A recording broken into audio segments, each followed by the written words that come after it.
Sir Isaac Newton वो scientist थे जिन्होंने अकेले अपने दम पर मॉडर्न साइंस का नक्शा बदल के रख दिया।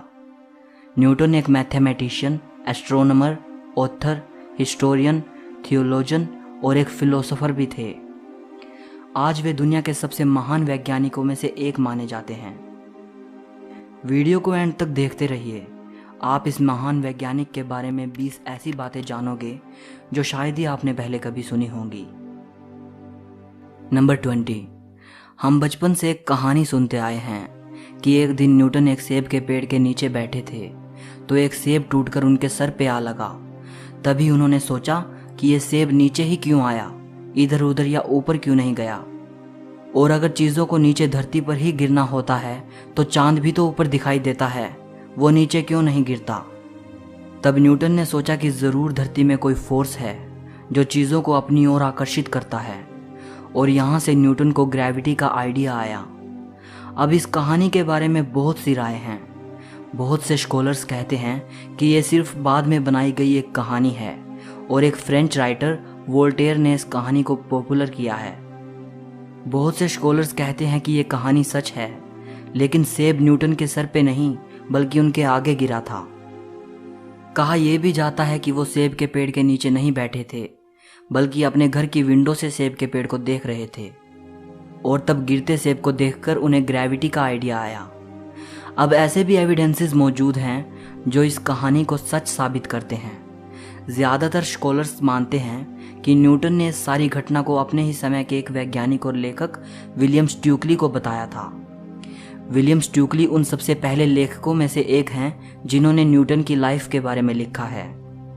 जो बुक स्ट्यूकली ने लिखी थी उसका नाम है memoirs of sir Isaac Newton's life.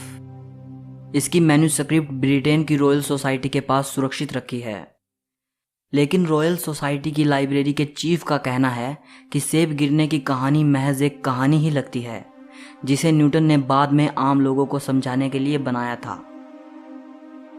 Number 19। Apple company का जो सबसे पहला लोगो था उसमें न्यूटन की तस्वीर थी। इस लोगो में न्यूटन के उसी पल को दिखाया गया था जिस पल में वो एप्पल ट्री के नीचे बैठे थे और एप्पल उनके सर पे आ गिरता है और उन्हें ग्रेविटी का आइडिया आता है। नंबर 18। 1665 में इंग्लैंड के कैम्ब्रिज शहर में प्लेग की बीमारी फैल गई थी। उस वक्त न्यूटन कैम्ब्रिज के ट्रिनिटी कॉलेज में पढ़ाई कर रहे थे। न्यूटन और उसके सभी क्लासमेट्स को प्लेग से बचने के लिए उनके घर रवाना कर दिया गया। यही टाइम न्यूटन की लाइफ का सबसे प्रोडक्टिव पीरियड साबित हुआ। यही वो टाइम था जब उन्होंने कैलकुलस का आविष्कार किया और वो चीज़ हमें दी जिसे आज न्यूटोनियन फिजिक्स कहते हैं। नंबर 17। न्यूटन ने कई सालों तक अपनी डिस्कवरीज को दुनिया से छिपाए रखा। कई सालों तक उन्होंने इस बारे में किसी को भी नहीं बताया। शायद उन्हें इस बात का डर रहा होगा कि लोग उनकी की गई खोजों को सही नहीं मानेंगे। नंबर 16। एक साइंटिस्ट होने के बावजूद भी वो बड़े धार्मिक इंसान थे। उन्होंने खुद लिखा है कि ग्रेविटी हमें ग्रहों की गति के बारे में बताती है, लेकिन ये नहीं बता सकती कि इन ग्रहों को गति में किसने सेट किया है। ईश्वर सभी चीज़ों को नियंत्रित करता है और जानता है कि क्या है और क्या किया जा सकता है। नंबर 15। आपको जानकर हैरानी होगी कि एक धार्मिक व्यक्ति होने के बावजूद और ईश्वर पर विश्वास रखने के बावजूद भी न्यूटन भूत, आत्मा और शैतान आदि पर विश्वास नहीं करते थे। नंबर 14। न्यूटन का बाइबल को लेकर बहुत जुनून था। बाइबल को बड़ी गहराई से पढ़ते थे, यहाँ तक कि साइंस से ज़्यादा उन्होंने धर्म और इतिहास के बारे में लिखा है। नंबर 13। बाइबल पढ़ने की वजह से ही उन्हें कुछ चीज़ों को प्रेडिक्ट भी किया।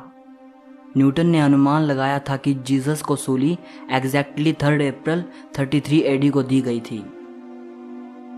नंबर 12। न्यूटन के अनुमान के मुताबिक यह दुनिया 2060 से पहले ख़त्म नहीं होगी। नंबर 11। कहा जाता है कि न्यूटन ने यह पहले ही बता दिया था कि यहूदी इज़राइल को फिर से हासिल करेंगे, और उनकी यह भविष्यवाणी सच साबित हुई। नंबर 10। बाइबल को लेकर उनका जुनून इतना ज़्यादा था कि वो जस्ट इसलिए हिब्रू भाषा को सीखने चले गए कि उन्हें बाइबल में छिपे गूढ़ अर्थों को समझना था। आपको ये जानकर हैरानी होगी कि जिस न्यूटन को हम आज एक महान साइंटिस्ट के तौर पर जानते हैं, उसी न्यूटन ने अपनी ज़िंदगी का आधे से ज़्यादा टाइम साइंस पर काम करने की बजाय धर्म के गूढ़ अर्थों को जानने में लगा दिया। नंबर 9, जिस साल ग्रेट साइंटिस्ट गैलीलियो गैलीली की डेथ हुई थी, सेम उसी साल सर आइजैक न्यूटन का जन्म हुआ था। नंबर 8, जब न्यूटन का जन्म हुआ तब वो नॉर्मल नहीं थे। उनका आकार और वजन बहुत कम था। वे समय से पहले पैदा हुए थे।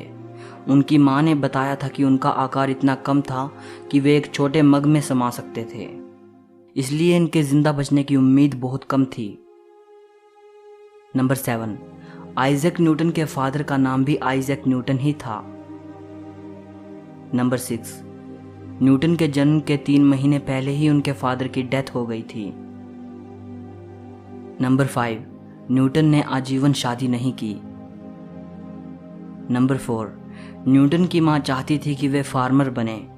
उनका जन्म भी एक फार्मर फैमिली में हुआ था, लेकिन न्यूटन को फार्मिंग बिल्कुल पसंद नहीं थी। नंबर 3, न्यूटन ही वो साइंटिस्ट थे जिन्होंने बताया था कि पृथ्वी गोल नहीं बल्कि अंडाकार है। नंबर 2, जिस एप्पल ट्री से न्यूटन को ग्रेविटी का आइडिया आया था, उस ट्री का वंशज आज भी इंग्लैंड में मौजूद है। हालांकि जो ओरिजिनल ट्री था वो 1815 से 1820 के बीच नष्ट हो गया था। इस एप्पल ट्री का साइंस के इतिहास में बड़ा महत्व है, क्योंकि इसी ट्री से एप्पल को गिरता देखकर न्यूटन ने ग्रेविटी को खोजा था।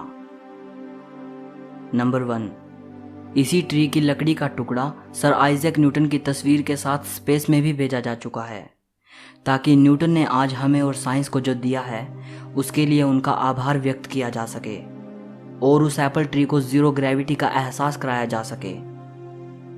आज अगर न्यूटन जिंदा होते तो ये देखकर खुशी से मर जाते। सो इस वीडियो के लिए इतना ही। सर आइजैक न्यूटन की ये बातें अगर आपको पसंद आई हों तो वीडियो को एक लाइक ज़रूर करना।